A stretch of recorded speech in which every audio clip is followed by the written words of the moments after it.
అప్పుడు కొట్టి దేవునికి స్తోత్రం హల్లెలూయా. అప్పుడు మరియమ్మ తల్లి బాధపడుతుంది, కుమారా ఇలాగెందుకు చేస్తున్నావు నువ్వు అంటే, మందిరంలో కూర్చోవడం తప్ప, మందిరంలో కూర్చొని ధర్మశాస్త్రాన్ని బోధించి ఉపదేశకుడికి ప్రశ్నలు వేయడం తప్ప. ఈ రోజుల్లో చాలా మంది పిల్లలు చర్చికి వస్తే రానివ్వట్లా, వెంటనే లాక్కొని వెళ్తా ఉన్నారు. చర్చికి అడగటానికి వచ్చినా, చర్చి తోడవటానికి వచ్చినా, ఇంకేదైనా పనులు చేయడానికి వస్తే ఎవరు వాళ్ళని ఎందుకు ఎట్లా టెస్ట్ ఇష్టపడుతున్నారు. కానీ అక్కడ కూడా అదే జరిగిందట.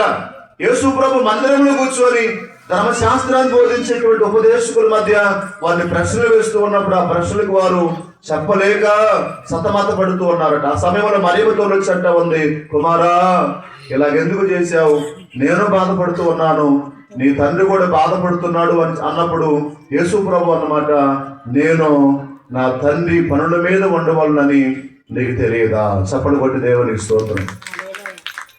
ఏమండి, యేసు ప్రభు వారు మరియమ్మ వారి గర్భములో ఉన్నాడు. ఇప్పుడు యేసోబుకు ఆలోచన, ఈమెను ఎలా విడనాడాలి, ఈమె నుంచి ఎలా విడిపోవాలి. ఇదేంటి మంచిదన్నారు, మంచి కుటుంబం అన్నారు, ప్రార్థనకి వెళ్ళింది అన్నారు, ప్రార్థన చేసేది అన్నారు, ప్రభుని ఏమంటే విడవని స్థితి, ప్రార్థన జీవితాన్ని విడవని స్థితిని అని చెప్పారు. ఏమంటే చూస్తేనే ఇప్పుడు ఆమెకి గర్భం వచ్చింది.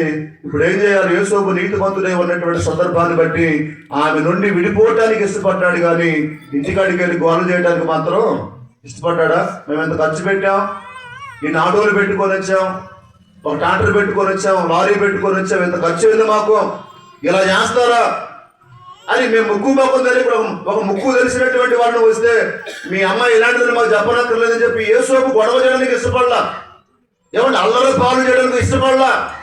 ఏమన్నా రాత్రి అనుకొని నిద్రిస్తా ఉన్నప్పుడట పరిశుద్ధాత్మ పరలోకపు తండ్రి ఎవరిని పంపించాడంటే ఏమన్నా గాబ్రియేలు దూతను పంపించాడు. చప్పటి కొట్టి దేవుని స్తోత్రం.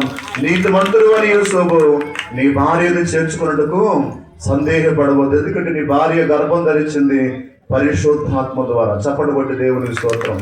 ఆ రోజు అనుమానం ఉంది మరియమ్మ మీద, ఏమన్నా మరియమ్మ తల్లి మీద యేసోబుకు అనుమానం ఉంది.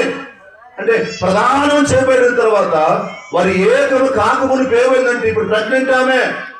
ఆ విషయం యేసోబుకు తెలుస్తుంది. రే నన్ను ఎంత మోసం చేస్తారా, ఆ అమ్మాయి ఇలాంటిదా కదా, ఆ అమ్మాయి ఇలాంటిదా అని చెప్పి మనసులో అనుకుంటా ఉన్నప్పుడు అవన్నీ నిగుర్తు చేయించింది, అనుమానం తీసివేసింది. ఎవరంటే గాబ్రియేలు దేవదూత. ఒక అనుమానం. ఇప్పుడు రెండో అనుమానం అంటున్నాడు యేసు ప్రభు, నేను నా తండ్రి పనుల మీద ఉండవాలని నీకు తెలియదా? అని తండ్రిగా ఇక్కడ ఉన్నాను, నా తండ్రి అంటాడు ఏంటి ఆయన? నా మాటలు మీకు అర్థమవుతుంది కదా. ఇప్పుడే వచ్చారు, కొంచెం ఇంట్రెస్ట్గా, నాకు అడావుడిగా ఉంది అక్కడికి మళ్ళీ పరిగెత్తాలి. ప్రార్థన అయిపోగానే మళ్ళీ పలారం తీసుకుని మళ్ళీ ఇంటికి వెళ్ళిపోతారు. మళ్ళీ నాకు అక్కడ ఇక్కడ నుండి 12 కిలోమీటర్ల దూరం వెళ్ళాలి. నా గురించి మీరు ఆలోచిస్తే పెందలాడు వచ్చేవాళ్ళు.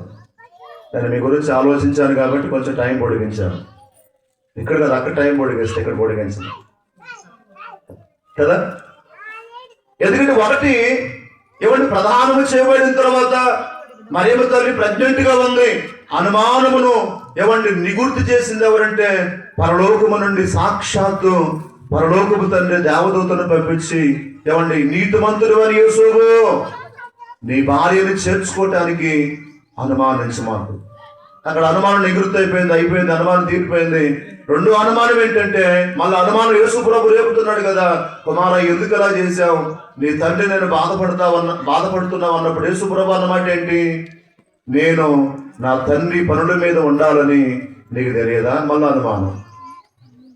మళ్ళా నేను కాక మళ్ళీ తండ్రి ఏంటి? తండ్రిగా పక్కన నేను ఉన్నాను కదా, నా గురించి ప్రస్తావన చేస్తా ఉన్నప్పుడు నా గురించి ఆలోచించకుండా, నా గురించి యోచించకుండా మరొక తండ్రి గురించి మాట్లాడుతున్నాడు కదా. ఏమండి రెండు అనుమానాల మధ్య ఏమంటే మరియమ్మ తల్లి యేసోబుతో సత్సంబంధాన్ని ప్రభు కృపలో కొనసాగించినట్లుగా మనం చూస్తాం కదా. అంటే యేసు ప్రభు వారు 12వ సంవత్సరంలోనే పరలోకపు తండ్రి పనుల మీద ఉన్నాడు. పరలోకపు తండ్రి చిత్తాన్ని చేయటానికి, తండ్రి చిత్తాన్ని కలిగబట్టడానికి, తండ్రి చిత్తాన్ని బహిర్గతంగా అనేక మందికి తెలియచేయడానికి యేసు ప్రభు ఇష్టపడినట్లుగా మనం చూస్తాం. ఎందుకంటే ప్రభువుని కలిగి ఉన్నటువంటి మనం ఏమండి ఆ చిత్తాన్ని గురించి ఆలోచించాలి కదా. ఏమంటే మరియమ్మ తల్లి యేసోబు పండుగల గురించి ఆలోచిస్తూ ఉంటే ఏమంటే యేసు ప్రభు పరలోకపు తండ్రి చిత్తం ఏంటి, నా తండ్రి చిత్తం ఏంటి, నన్ను ఎందుకు పరలోకములో నన్ను ఎందుకు ఈ లోకానికి పంపాడు అన్నటువంటి ఆలోచన అభిప్రాయంతో యేసు ప్రభు ఉన్నట్లుగా మనం చూస్తాం. ఇక్కడ అది అంటాడు, ఇక్కడ నేను మీతో చెప్పినదేమనగా ఏమి తిందుమో ఏమి త్రాగుదమో అని, ఏమి ధరించుకుందామో అని చింతపడమాకండి. ఏమంటే తిండి కంటే తిండి కంటే ప్రాణం గొప్పది, వస్త్రాల కంటే దేహం గొప్పది అన్నాడు ఆయన. ఈ రోజుల్లో చాలా మంది పండగ అడవుల్లో ఉండి ఏమన్నా, ఎందుకంటే బీరువాళ్ళ నిండా బట్టలు ఉంటాయి, పైన డ్రెస్సులో ఉంటాయి, కింద డ్రెస్సులో ఉంటాయి, మళ్ళా కింద డ్రెస్సులో ఉంటాయి, మళ్ళా కింద డ్రెస్సులో ఉంటాయి, మళ్ళా కింద డ్రెస్సులో ఉంటాయి. అయినా షాపింగ్ వెళ్తాం, కొత్త పండుగ కాబట్టి కదా, పండుగ కాబట్టి. సరే వచ్చే బీరో ముందు కూర్చుంటే నువ్వు తెచ్చుకున్న దానికంటే పై లోపల ఉన్నాయి బాగా నీకు అందంగా కనపడతా ఉన్నాయి, అది కింద వేస్తావు చూసుకుంటావు, ఇది కింద వేస్తావు చూసుకుంటావు, అది కింద వేస్తావు చూసుకుంటావు. ఇప్పుడు సమయం అయిపోతా ఉంటుంది, సమయం అయిపోతా ఉంటుంది. ఏం చేయాలి ఇప్పుడు? ఏం ధరించాలి? శరీరానికి ఏం ధరించాలి? ఏమంటే తీసుకుందాక ఒక బాధ, ఇంటికి వస్తాం మనం కట్టుకుందాక 10 చీరలు ఉండి చాలా ప్రాబ్లం అండి. 1, 2 ఉంటే, లేదా 1, 2, 3 ఉంటే కదా ఏ ప్రాబ్లమ్స్ ఉండవు. చప్పటి కొట్టి దేవునికి స్తోత్రం, హల్లెలూయా. అవును కదా. అంటే పండగ అనగానే ఏం అర్థమవుతుంది కొంతమంది కంటే, తినాలి, త్రాగాలి, మంచి వస్త్రాలు కట్టుకోవద్దని దేవుడు చెప్పట్లా, త్రాగొద్దని దేవుడు చెప్పట్లా, తినొద్దని దేవుడు చెప్పట్లా. తిండినిచ్చిన దేవుడిని మర్చిపోవద్దు అంటున్నాడు, నీరు ఇచ్చిన దేవుడు మర్చిపోవద్దు అంటున్నాడు, వస్త్రాలు ఇచ్చిన దేవుడు మర్చిపోవద్దు అంటున్నాడు ఆయన కదా. అందుకనే చాలా మంది సేవకులు ప్రప్రదంగా మీకు చెప్పిన మాట, క్రిస్మస్ అనగానే ఏమండి తిండి పండగ, అదేనా, ఇంటి పండగ, ఒంటి పండగ, పంటి పండగ. ఈ 3 అర్థమైనవి మనకి. ఈ 3 అర్థమైనవి కాబట్టే ఎంత పెందలాడు వచ్చాం కదా. 10 గంటలకు ప్రార్థన ప్రారంభించామండి,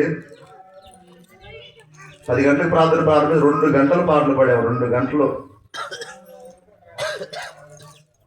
కదా. అలా ఉండొద్దు మనం, పండగ క్రైస్తవులంగా మనం ఉండొద్దు. పండగ అర్థాన్ని పరమార్థాన్ని తెలిసినటువంటి క్రైస్తవులంగా ఉండటానికి ఇష్టపడదాం.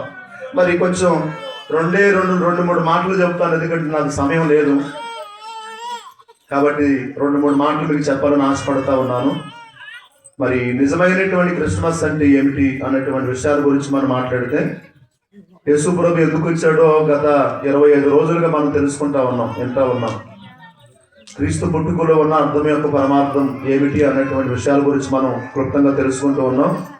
అది యేసు ప్రభు ఎందుకు ఈ లోకానికి వచ్చాడో, ఎవరి కోసం ఈ లోకానికి వచ్చాడో మనకు పరిపూర్ణంగా తెలిసినప్పుడు కూడా మరలా వాటి గురించి మనం ధ్యానం చేద్దాం. మత్తయి సువార్త 1వ అధ్యాయము 21వ వాక్యం మనం చూస్తే, ఆమె ఒక కుమారుని కనును తన ప్రజలను వారి పాపముల నుండి ఆయనే రక్షించును కనుక ఆయనకి యేసు అని పేరు పెట్టుదురు అనెను. ఇప్పుడు మరియమ్మ తల్లి ఒక కుమారుని కంది. ఎందుకంది? ఎవరి కోసం కంది కదా. అసలు నేను పని కలగకపోతే నా కుటుంబ సభ్యులు మొత్తం పస్తులు ఉంటారండి. నేను పని చేయకపోతే, నేను సంపాదించకపోతే నా గురించి పక్కన పెట్టేయండి. నా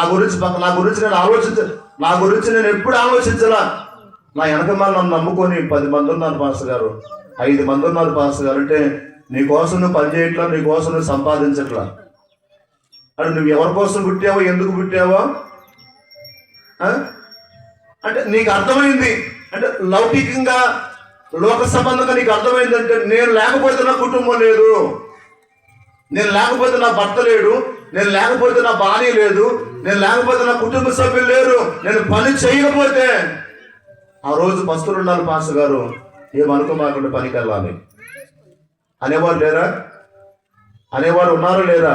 అంటే ఇప్పుడు యేసు ప్రభు గురించి మనం ఆలోచన చేస్తే, ఆయన ఎందుకు పుట్టాడు, ఎవరి కోసం పుట్టాడు, ఎందుకు పుట్టాడు ఒకటి, ఎవరి కోసం పుట్టాడు ఒకటి. అందుకని ఇక్కడ ప్రవచనం వాక్యం తెలియపరచబడుతుంది. ఆమె ఒక కుమారుని కంటుంది, ఏమండి, ఆమె కుమారుని కనును తన ప్రజలను వారి పాపముల నుండి ఆయనే రక్షిస్తాడు. చప్పటి కొట్టి దేవునికి స్తోత్రం.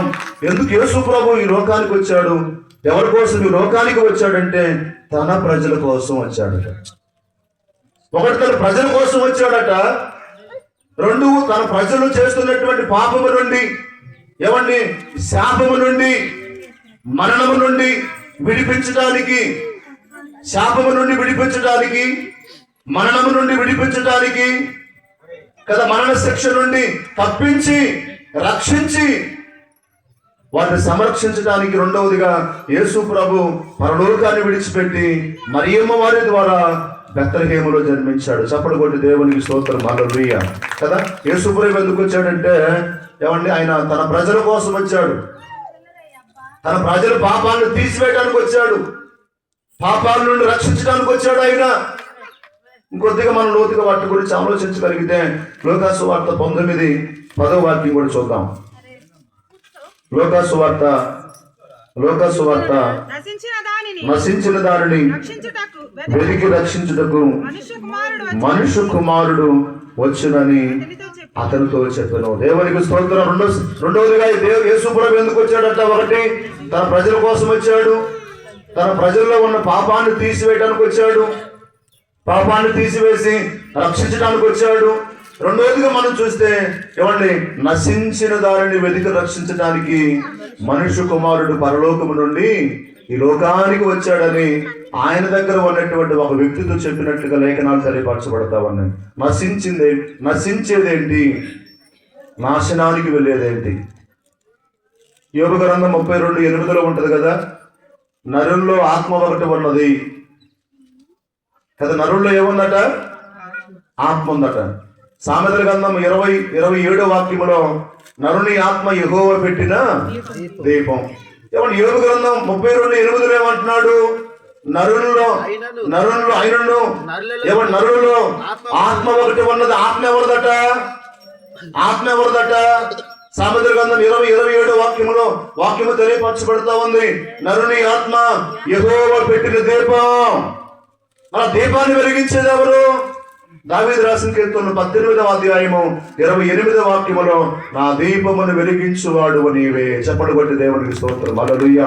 ఎందుకు ఆ దీపాన్ని వెలిగించాలా? ఆయన, నువ్వు చర్చికి రాకపోయినా నీ దీపాన్ని వెలిగించాలా? నువ్వు ప్రార్థనకు రాకపోయినా నీ దీపాన్ని వెలిగించాలా? నువ్వు క్రీస్తుని సొంత రక్షకుడిగా అంగీకరించకపోయినా నీ దీపాన్ని ఆయన వెలిగించాలా? అవసరం లేదు. ఏమంటే ఆయన నీకు అవసరం లేకపోవచ్చు, కానీ నీవు ఆయనకి చాలా చాలా అవసరం. చప్పటి కొట్టి దేవునికి స్తోత్రం. హల్లెలూయా. ఎందుకంటే నాలో ఉన్నది ఆయన ఆత్మ కాబట్టి. ఆదికాండం 2:7 వాక్యములో, దేవుడే యెహోవా నేల మట్టితో నరుణ్ణి నిర్మించి వారి నాసిక రంధ్రాల్లో ఏమోదాడు? ఆత్మను ఊదాడు. ఎక్కడి నుంచి ఊదాడమ్మా? ఆత్మను ఎక్కడి నుంచి ఊదాడా? నాసిక రంధ్రాలు అంటే డాక్టర్ గారు నాసిక రంధ్రాలు అంటే ఏంటండి? నాగరాజు డాక్టర్ గారు,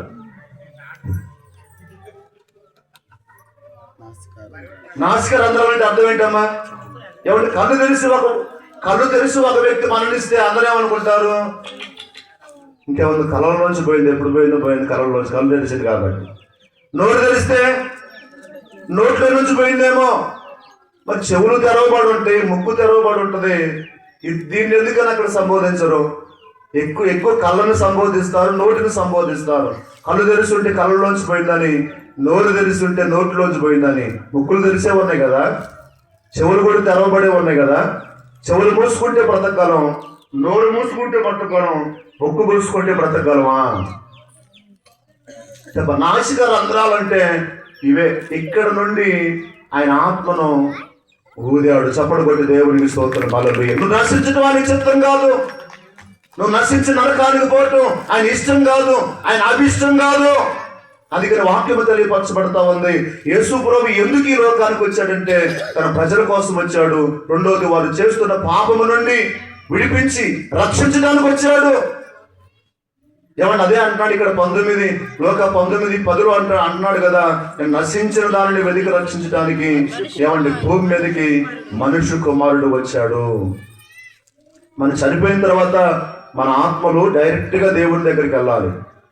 ఒకటి శరీరం మట్టిదైతే చచ్చిపోగానే మట్టిని మట్టికి మారుస్తున్నాం. మరి ఆత్మను దేవునికి ఇస్తున్నామా? ఆత్మ దేవుని దగ్గరికి పంపాలి, ఆత్మ దేవునికి ఇవ్వాలి అన్న ఆలోచన మనకు లేదా? మనం ఏదైనా ప్రయాణంలో ఉన్నప్పుడు ఏమండి మన ఇంట్లో చాలా శారీస్ ఉన్నప్పుడు నచ్చదు. అది ఎవరో ఒకప్పుడు కట్టుకుంటుంది, ఫంక్షన్కి దాన్ని కట్టుకున్నప్పుడు వెళ్ళి అక్క ఆ రోజు కట్టుకున్నావు కదా, 1 గంట నాకు ఇస్తావా? అక్కడ ఊరికి వెళ్ళాలంటే ఇచ్చిన తర్వాత ఇంట్లో దాచిపెట్టుకుంటావా? మళ్ళీ ఇస్తావా? ఎవడు కూర అవసరమైంది, కూర వేసుకొచ్చుకున్న గిన్నెనేది కాదు, కూర వేసినా ఉంది, మళ్ళీ ఇంటికి తీసుకెళ్ళి గిన్నె ఇస్తావా? ఏవా బియ్యం ఇచ్చింది, మళ్ళీ బియ్యం ఇస్తావా? ఏమంటే మన బదులు ఏం తీసుకున్నా ఇస్తున్నాం. కానీ దేవుడు శరీరాన్ని ఇచ్చాడు, ఏమండి మట్టికి ఇస్తున్నాం. ఆత్మనిచ్చాడు, ఆత్మను దేవునికి ఇస్తున్నామా? ఆత్మను దేవునికి ఇవ్వటానికి ఇష్టపడుతున్నామా? చాలా మంది చెప్తా ఉంటారు, గాలిలో గాలి, ధూళిలో ధూళి, దుమ్ములో దుమ్ము అంటారు. అంటే నీలో నాలో ఉన్నది గాలి. గాలి అంటే చిన్నతనం నుంచి ఇప్పటి వరకు మనకి ఎన్నో ముళ్ళు కూర్చుకున్నాయి కదా. నిజంగా నీలో నాలో గాలి అయితే ఎందుకు పోలే? గాలి ఎందుకు పోలేదండి? బంతులో ఉండి గాలి కాదు, నీలో నాలో ఉన్నదే సాక్షాత్తు దేవుని ఆత్మ నీలో నాలో ఉన్నది. ఇంకా కొద్దిగా మనం మత్తయి సువార్త 15:24 వాక్యములో ఆయన తన ప్రజల కోసం వచ్చాడు, వారి పాపముల నుండి రక్షించి పాపముల నుండి విడిపించడానికి వచ్చాడు, వారి ఆత్మను రక్షించడానికి వచ్చాడు. 3వదిగా మనం చూస్తే ఆయన ఎందుకు వచ్చాడంటే తన ఇంటి వారు కొరకు వచ్చాడు. చప్పటి కొట్టి దేవునికి స్తోత్రం. తన ఇంటి వారు మార్పు చెందాలి, తన ఇంటి వారు మారు మనసు పొందాలి, తన ఇంటి వారు పరిపక్వత కలిగి, విశ్వాసములో పరిపక్వత, భక్తిలో పరిపక్వత, భయములో పరిపక్వత, పరిశుద్ధతలో పరిపక్వత, నిజమైనటువంటి క్రైస్తవ స్థితిని కొనసాగించే విషయంలో పరిపక్వత. ఆయన ఎందుకు వచ్చాడంటే తన ఇంటి వారిని రక్షించడానికి, కాపాడటానికి. ఆలోచన మనకుందా?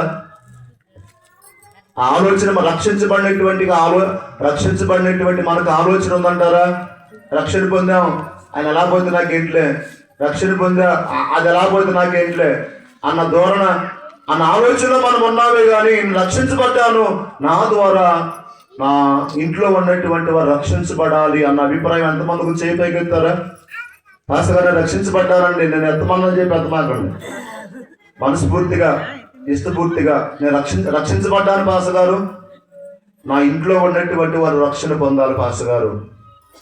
1 2 3 4 5 ఇంకా చాలా ఎత్తున చేతులు. నేను కూడా అర్థపోతే బాగుంటుంది ఏమన్నా ఆలోచన కలిగి కదా. 3వదిగా తన ఇంటి వారి కొరకు వచ్చాడు, తన ఇంటి వారి రక్షణ కొరకు యేసు ప్రభువు వచ్చినట్లుగా మనం చూస్తాం.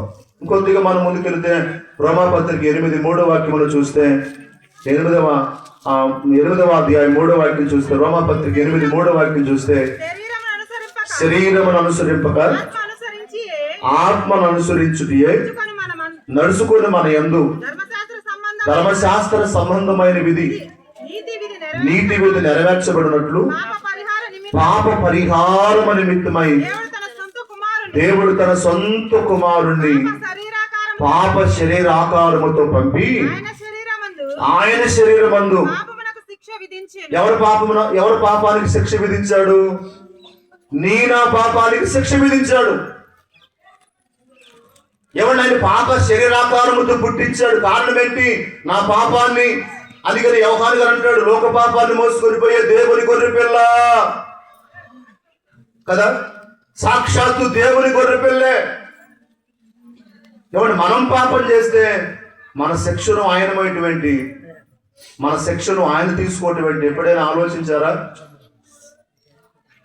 ఎవరు ఎప్పుడైనా ఆ విషయాల గురించి మీరు యోచించారా? ధర్మశాస్త్ర నీతి విధి నెరవేర్చబడినట్లు ఆయన పాప శరీరాకారముతో ఈ లోకానికి పంపి ఆయన శరీరానికి ఆయన శరీరం మీద ఆయన శరీరాన్ని శిక్షించాడు. ఆయన యేసు ప్రభు పాపం చేసినటువంటి వాడా? వాక్యము తెలియపరచబడతా ఉంది, నాలో పాపం ఉన్నదని మీలో ఎవడైనా నిరూపించగలరా? ఆయన పాపము లేని పరిశుద్ధుడు, పాపము లేని నిష్కలంకుడు, యథార్థమంతుడు, నీతిమంతుడు, పాపము లేని యథార్థమైనటువంటి స్థితిని కలిగినటువంటి వాడు ఆయన. పాపము లేనివాడు పాపిని కడుగుతాడు, పాపాన్ని తీసివేస్తాడు, పాపాన్ని క్షమిస్తాడు, పాపికి పరలోకాన్ని ఇస్తాడు. చప్పటి కొట్టి దేవునికి స్తోత్రం కదా. మరి ఏ పాపము లేనటువంటి ఆయన శరీరం మీద పాపం మోపటం ఏంటి? ఆయన నా పాపాన్ని ఆయన శరీరం మీద మోపాడు. కారణం ఏంటంటే నా శిక్ష ఆయన తీసుకున్నాడు, ఆ నీతిని, ఉన్నతమైన పరిశుద్ధమైన జీవితాన్ని నాకు ఇచ్చాడు. ధర్మశాస్త్రం ప్రకారం మనం ఆలోచన చేస్తే యాజకుడు ఉంటాడు, పాపం చేసిన వ్యక్తి ఉంటాడు, పాపం చేయనటువంటి గొర్రెపిల్ల ఉంటుంది కదా. పాపం చేసిన వ్యక్తి పాపం చేయని గొర్రెపిల్లని యాజకుడి దగ్గర తీసుకుని వెళ్తాడు. యాజకుడు పాపం చేసినటువంటి వాడిని తల మీద చేయబెడతాడు, పాపం లేని గొర్రె తల మీద చేయబడతాడు. ప్రార్థన చేయగానే పాపము లేని గొర్రెలో పాపం చేసిన మనిషి పాపాలు మొత్తం గొర్రెలోకి వెళ్ళిపోతాయి అట. నిష్కలంకమైన గొర్రె కాబట్టి ఆ నిష్కలంకమైన జీవితం అంతా మళ్ళీ మనుషులకు వచ్చిందట. ఆ మనిషి చేసిన పాపాలు మొత్తం గొర్రెలోకి వెళ్ళిపోగానే యాజకుడు ఏం చేస్తాడు? దాన్ని సంహరిస్తాడు అనమాట. నేను చేసిన పాపానికి గొర్రెపిల్ల మరణించడం ఏంటి? నేను చేసిన తప్పుకి నువ్వు శిక్ష వేయటం ఏంటి? నువ్వు శిక్ష అనుభవించడం ఏంటి? విరుద్ధంగా లేదా?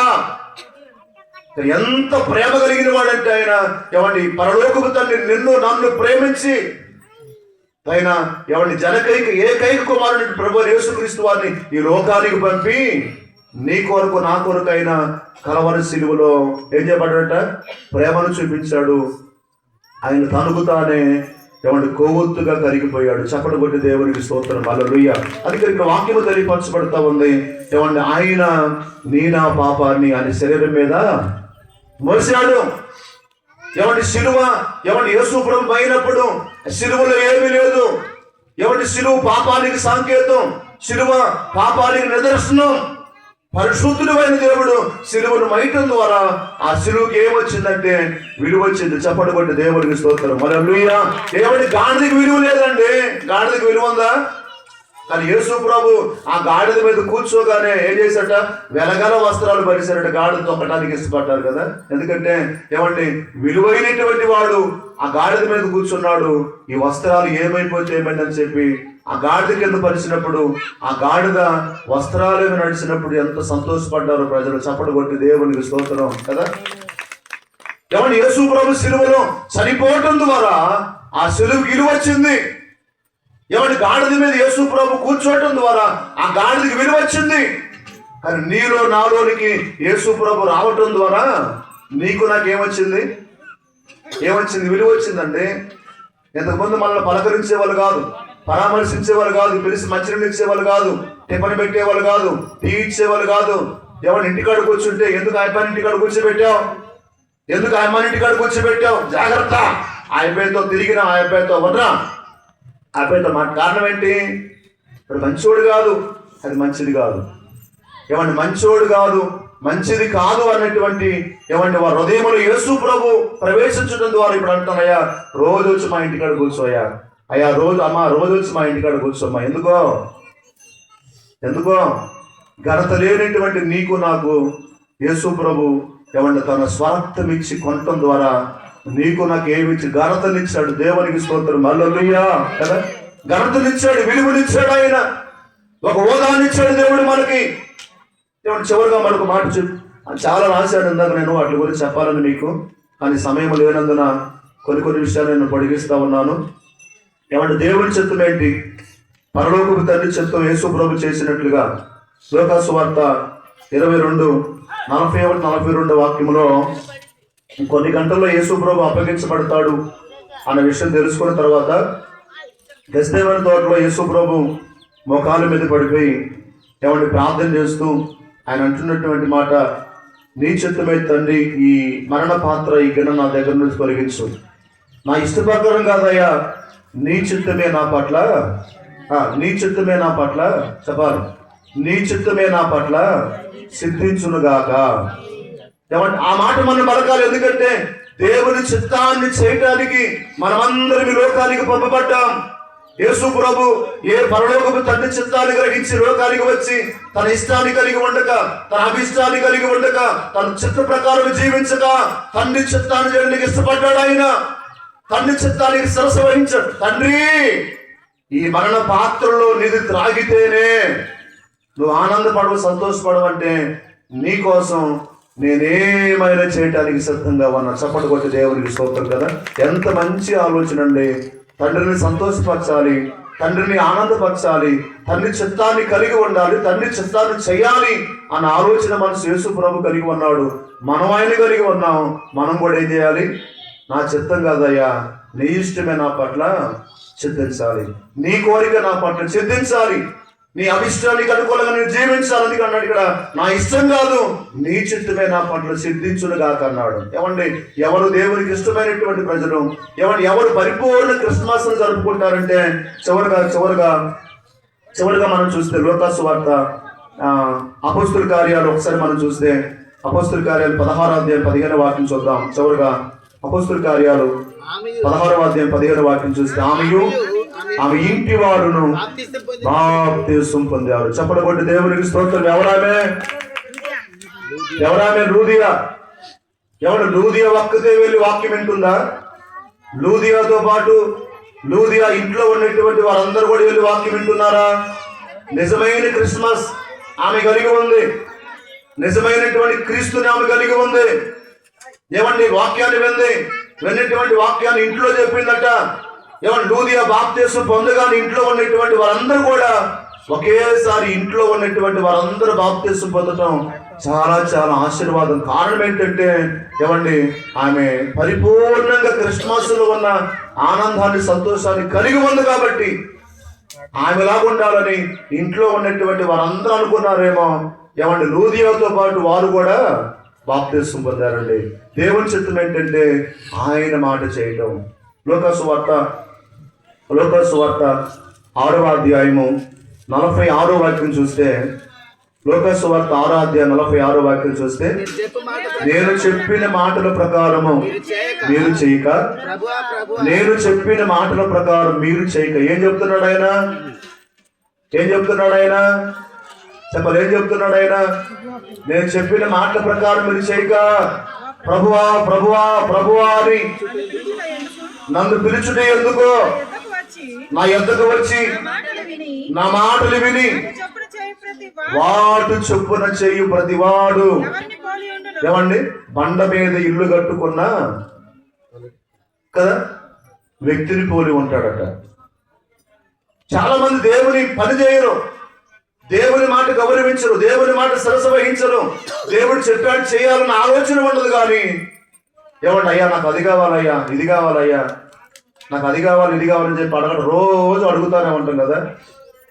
నాకు అది కొరతగా ఉందయ్యా, ఇది కొరతగా ఉందయ్యా. నీ కొరతలన్నీ తీర్చేవాడు ఉన్నాడు. ఆయన మాట వింటే, ఆయన మాటకు లోబడితే, ఆయన పని చేయకుండా, ఆయన మాటకు లోబడకుండా, ఆయన చెప్పిన మాటకు సరస వహించకుండా నువ్వెంత విజ్ఞాపన చేసినా, నువ్వెంత మొరపెట్టినా, నువ్వెంత అంగలార్చినా ఏం చేస్తున్నాడు ఆయన? వేస్ట్. నీ ప్రార్థన వేస్ట్ అంటాడు ఆయన. ముందు నేర్చుకోవాల్సింది ఒకటి, ఆయన ఏం చెబుతున్నాడో అది ముందుగా వినాలి, రెండవ దాన్ని చేయటానికి ప్రయత్నం చేయాలి. చప్పటి కొట్టి అదే దేవుని చిత్తం, అదే పరలోకపు తండ్రి చిత్తం. యేసు ప్రభు చేశాడు, యేసు ప్రభు అక్కడ విన్నాడు, ఇక్కడికి వచ్చి అదే చేశాడండి. నేను మాట్లాడుతున్నటువంటి మాటలు నావి కాదు, నా తండ్రి నాకు చెప్తే నేనన్నాను, ఆ మాటలు వచ్చి ఇక్కడ చెప్తున్నాను. నేను బోధించే బోధ నాది కాదు, నన్ను పంపిన తండ్రి అన్నాడు యేసు ప్రభు. అంటే చూచా తప్పకుండా ప్రతిది కూడా విన్నాడు, నేర్చుకున్నాడు, వాటికి అనుకూలంగా జీవించాడు అంటాడు ఆయన. నాకు అలాగ ఉండమంటున్నాడు కదా. నేనే మార్గం అన్నాడు కదా, నేనే మార్గము. మీరు నిత్యత్వాన్ని పొందాలి, పరలోక రాజ్యాన్ని స్వతంత్రించుకోవాలంటే నేనే మార్గం. నేను ఏ మార్గములో ఉన్నానో, ఏ మార్గాన్ని వేశానో, ఏ మార్గములో ప్రయాణం చేశానో మీరు కూడా ఆ మార్గములో ఉండగలిగితే, ఆ మార్గములో ప్రయాణం చేయగలిగితే, నా తండ్రి ఉండే రాజ్యములో నేను ఏ విధంగా ఉన్నానో మీరు కూడా చెప్పాలి, మీరు కూడా ఉంటారు. ఎప్పుడు చెప్పండి, తండ్రి చిత్తాన్ని చేసినప్పుడు, తండ్రి చిత్తానికి లోబడినప్పుడు, తండ్రి చిత్తానికి అనుకూలంగా మనం జీవించినప్పుడు, మనం ఏది అడిగితే యేసు ప్రభు నామమున ఏది అడిగితే కదా, నువ్వు పరిపూర్ణంగా దేవుని చిత్తానికి లోబడితే, అయ్యా నా ఇల్లు కారుతుందయ్యా, నాకు తెల్లారని ఇల్లు కావాలి. ఇస్తాడా ఎవడా? నువ్వు దేవుని చిత్తములో ఉన్నావు, నువ్వు దేవుని పని చేస్తున్నావు, కంపల్సరీగా ఇస్తాడండి ఆయన. తదాస్తు నా కుమార్తె అంటాడు. సొలొమోను ప్రార్థన చేస్తా ఉన్నప్పుడు ఆ రాత్రి దేవుడు ప్రత్యక్షమై సొలొమోనా నీకేం కావాలో కోరుకోమన్నప్పుడు సొలొమోను ఏమన్నాడు? బంగారం కావాలి, వెండి కావాలి, ఇత్తడి కావాలి, రాగి కావాలని చెప్పి అడిగాడా? డబ్బులు అడిగాడా? ఐశ్వర్యం అడిగి ఏమన్నాడు? ధూళి అంత విస్తారమైనటువంటి ప్రజల మీద నన్ను అధికారిగా చేసేవయ్యా, నీ ప్రజల్ని పరిపాలించడానికి నాకు తగినటువంటి జ్ఞానం లేదయ్యా, నా జ్ఞానం నీవు, తెలివి నీవు, ఎవరితో ఎలా మాట్లాడాలో, ఎక్కడ ఏ విధంగా ఉండాలో, ఎవరిని నీకు పనికొచ్చే విధంగా, నీ పాత్రగా, నీ పనిముట్టిగా. నిజమండి, ఎందుకంటే సొలొమోను ఎంత జ్ఞాన దేవుడు ఇచ్చాడంటే, ఏమంటే బైబిల్లో సొలొమోనుకి మించిన జ్ఞాని లేడు. ఏమంటే బైబిల్లో ఎవరు సంసోనికి మించిన బలశాలి లేడు. బైబిల్ కొంతమందికి కొన్ని బిరుదులు ఇచ్చాడు. మోషేకి నా ఇల్లంతట్లో నమ్మకస్తుడు అన్నాడు కదా. ఏమంటే ఒక్కొక్క భక్తుడికి ఒక్కొక్క బిరుదులు ఇచ్చినట్లుగా లేఖనాలు మనం చూస్తూ ఉన్నాం. గమనించవలసిందిగా దేవుని సావుకుడుగా ఏమంటే తెలియజేస్తుంటే, క్రిస్మస్ అంటే క్రీస్తును ఆరాధించటం కదా. జ్ఞానులు వచ్చారు కదా, బంగారం తెచ్చారు, సామ్రాణి తెచ్చారు, భోళం తెచ్చారు. బంగారం రాజు గుర్తుగా ఉంది, ఏమండి. తర్వాత సామ్రాణి యాజకుడి గుర్తుగా ఉంది, భోళము భూస్థాపన కదా, భూస్థాపన గుర్తుగా ఉన్నట్లుగా మనం చూస్తాం. ఎందుకంటే ఆయన రాజు, యాజకుడు, తర్వాత చెప్పాలి, తర్వాత ఏంటి అంటే రకరకాలుగా వర్ణించారు ఆయన్ని. రకరకాలుగా వర్ణించినట్టుగా బైబిల్ చెప్తా ఉంది మనకి. కాబట్టి ఆ మూడు వస్తువులకు తగినట్లుగా యేసు ప్రభువు ఉన్నాడు అన్న ఆలోచన విధానం కలిగి ఏమంటే పండితులు, జ్ఞానులు అట, తూర్పు దేశం నుండి వచ్చిన జ్ఞానులు 3 వస్తువులు తీసుకొని వచ్చారు అన్నటువంటి విషయాన్ని కూడా మనకు తెలుసు. కానీ మనం ఈ క్రిస్మస్ రోజున ఆయనకి ఏమి ఇవ్వటానికి ఇష్టపడతా ఉన్నాం? ఓన్లీ అటికాయలైనా, ఓన్లీ జాంకాయలైనా ఆయనకి ఇచ్చేది మనం? హృదయాన్ని ఎవరా? హృదయంలో కొంచెం చోటు ఎవరా?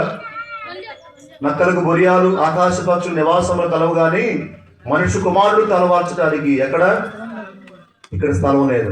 అటికాయలు తెచ్చాం, జాంకాయలు తెచ్చాం, ఇంకేంటి ఇంకా మన కోసం తెచ్చుకున్నాం, ఆయన కోసం కాదు కదా, మన కోసం తెచ్చుకున్నాం. కాబట్టి ఆయనకి మనం ఇవ్వాలి ఏదో ఒకటి. ఎవరి పోయిన సంవత్సరం నుండి సంవత్సరం మనకి గిఫ్ట్ ఇచ్చాడు ఆయన. ఆశీర్వాదం అని గిఫ్ట్, ఆయుష్ని గిఫ్ట్ ఇచ్చాడు. ఎన్ని శ్రమలు, కష్టాలు, బాధలు వచ్చినప్పటికీ, ఎన్ని అనారోగ్యాలు వచ్చినప్పటికీ, హాస్పిటల్ పాలైనప్పటికీ, ఐసీలో ఉన్నప్పటికీ కూడా దేవుడి చిత్తం. కుమార్తెను బాధపడమా, కుమారుడు బాధపడమాకు 2025 క్రిస్మస్ చూస్తావు. చప్పటి కొట్టి దేవునికి స్తోత్రం. అంత కృప చూపించిన దేవునికి మనం ఏమివ్వాలి? యెహోవా నాకు చేసిన ఉపకారాలకు ఆయనకి నేనేమి చెల్లించి రుణం తీర్చుకొని రక్షణ పాత్రను చేతపుచ్చుకొని ప్రతిరోజు మనకు ఏం చేయాలి? ప్రార్థన చేయాలి. ప్రతిరోజు ప్రార్థన చేయాలి. ప్రతిరోజు ఆయనతో మాట్లాడాలి. అది ఇంకా నువ్వు ఆయనతో మాట్లాడితే ఎంత ముగ్ధులవుతాడో.